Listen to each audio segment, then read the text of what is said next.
All right, everyone, thank you for tuning into our YouTube channel, Cape Coral Cell Phone Repair. And today we have the blue laser machine, which we use for repairs.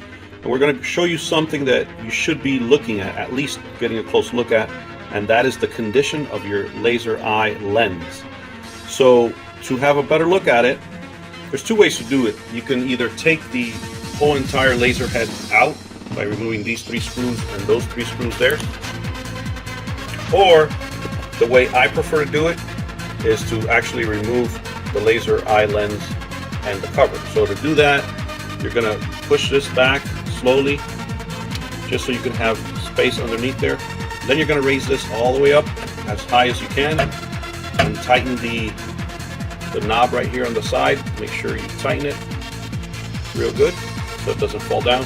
And now you have space down here, but what you're going to do is that little silver piece actually turns. It's like a screw. So you're going to turn it, and at first, just to get it out, because it's tightened, you know, at the factory, it might be a little harder. But then once you feel it turning, it's just like a screw. And what you want to do is you want to be a little patient, because you don't want this thing like falling out. So you're kind of turning slowly, but also bracing in case you need to catch it. So continue turning. As you can see, I've been doing this in real time, and there it is. I just caught it. Okay. So look at that. Look at the glass right there. And let me see if I can put it down here. There. And get it close to the camera. So as you can see, when I put the glare of the light right in the center, you can see that it's clear. You can see right through it. There's no dust or soot or any dirt in there.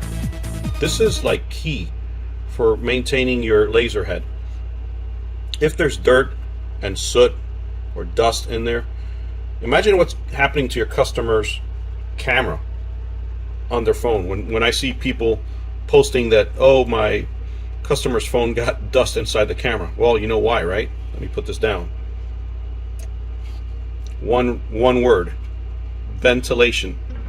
Another word: exhaust.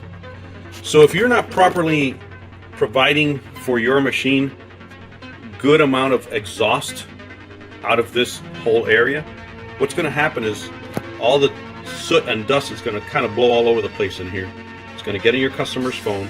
It's going to get into your laser head lens. So this is what you do. You inspect it, make sure it's clean.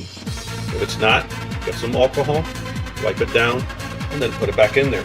It's not a difficult thing, but that doesn't solve your problem altogether.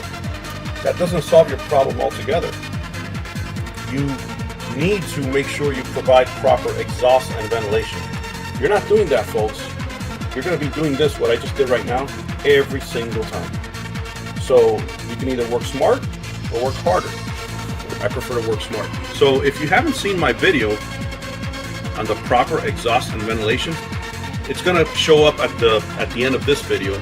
I'm going to make sure it shows up at the top left-hand side. So you'll see it like right around this area, right when this video ends. Or you might even see it pop up right here somewhere, just so you can have an idea. But you got to see that video. That video is going to show you how to properly get the exhaust working, so that you get the air that's going to sit around here, including all that dust and all that soot, so you get it completely out of there. You don't want it to sit in here, because it's going to damage your customer's phone. It's going to damage your laser head, and then you're going to be posting like, oh, you know, why is my white color not burning properly? Well, check your laser head, check that lens, and if it's dirty, clean it. Anyway, hope this video helped everyone out there. If you haven't done so already, please hit that subscribe button down below, and we would greatly appreciate it. If you have any questions or comments, post them in right after the description of this video, and I'll try to get to answer them for you. Anyway, thank you for watching. You all have a great day.